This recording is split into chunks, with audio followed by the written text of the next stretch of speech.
This will be our coldest cold start since owning the tractor. Remember, it is still a 6-volt tractor, and sometimes 6 volts have a little bit of trouble in the cold. Let's see how the Workmaster does for us. A little bit of choke.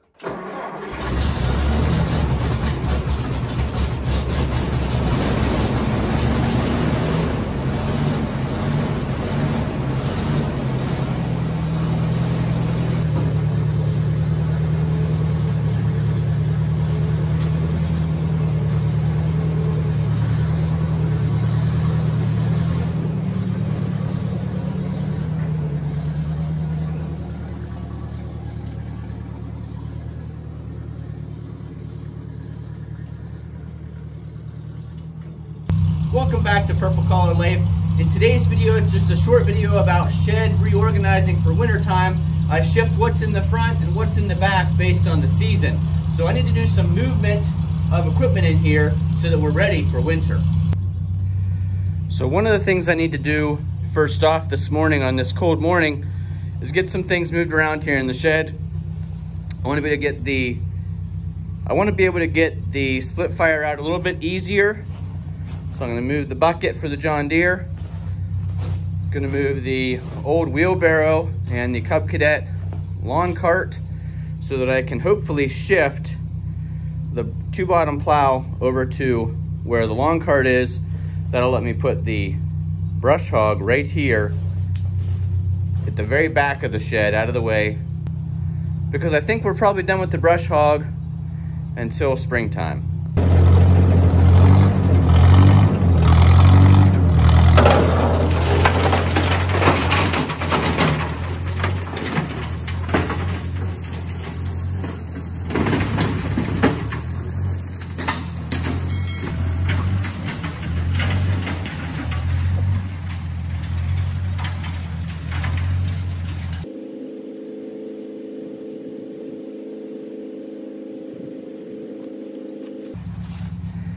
I decided to clear another couple paths here.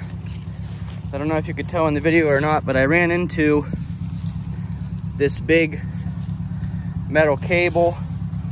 These are not uncommon in Northwest Pennsylvania and the oil and gas area where we live. So if you're not familiar, Pennzoil Quaker State, all the major oil players were here in Northwest Pennsylvania, where oil was first discovered.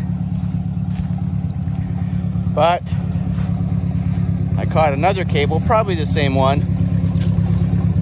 in the brush hog, and I'm all tangled up. So I gotta see if I can get that cleared out. Turn the tractor off for safety. Hopefully, this is just caught under the blade. Nope. It's wrapped all around.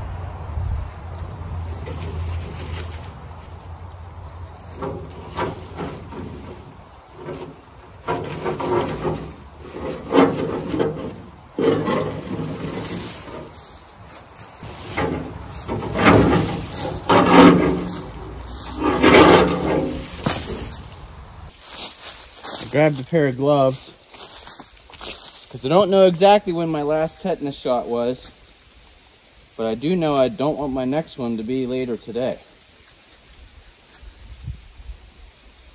This is how it goes sometimes. I was just going to clean out the shed, but then I decided I run the brush hog one more time, and I've created more work here for myself. Sometimes one easy job turns into unexpected tasks.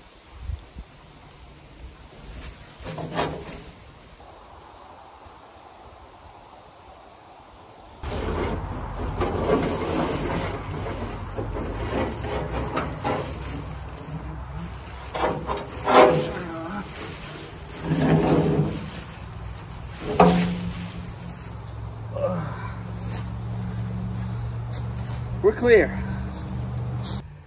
So there's that cable I untangled. I can show you exactly where it's going here.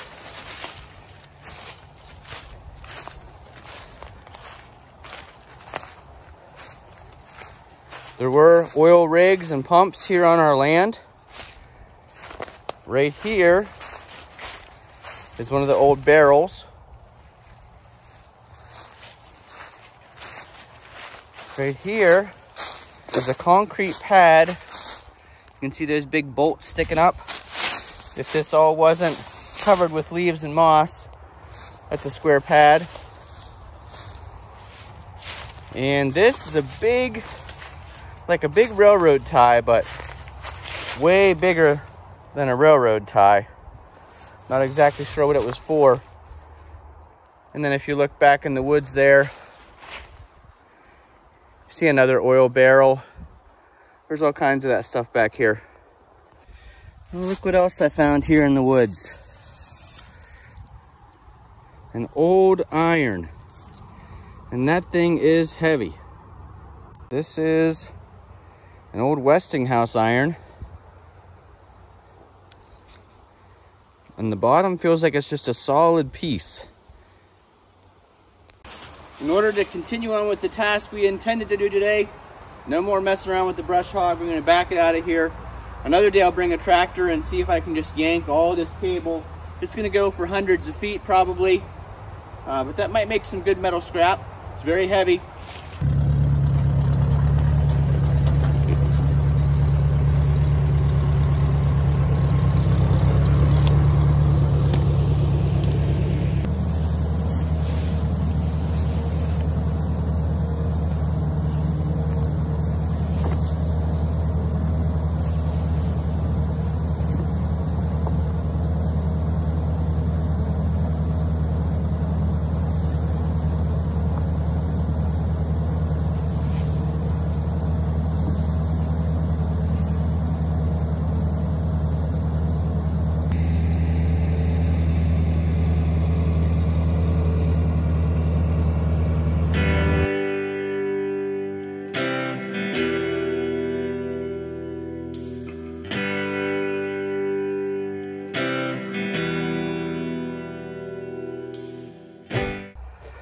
Okay, just a little bit of an explanation of what my concerns are here.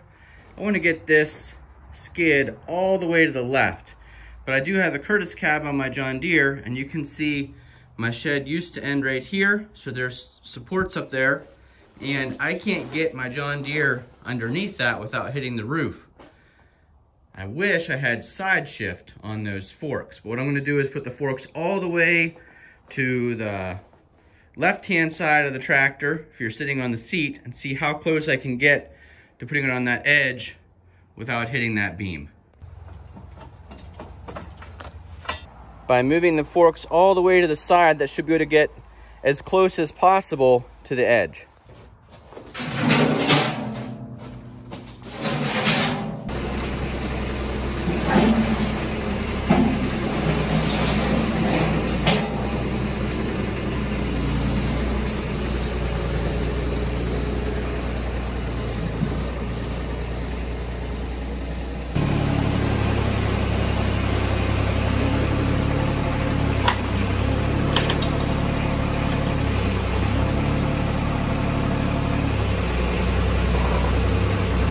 Okay, now it's your job to holler if I get too close to that.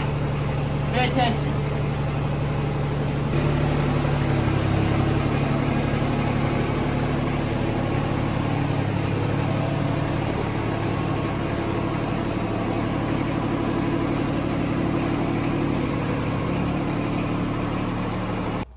Well, we couldn't get this front corner over as far as I would like. I pushed it as hard as I could with the forks, but it's hard in here on the gravel to maneuver around. I would like to get some concrete in here at some point. We should have enough room now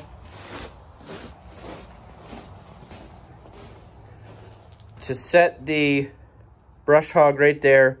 That keeps these summer implements all the way to the back.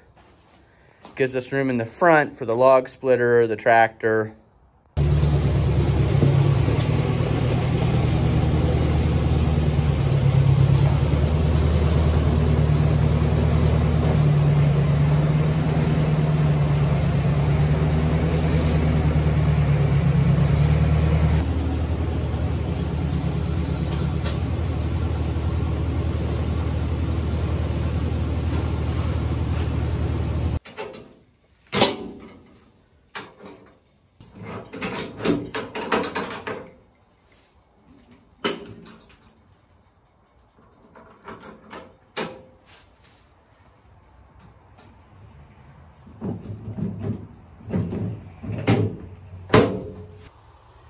Ever since I got the grapple and the pallet forks, my bucket doesn't get used very much, just when I need to move material.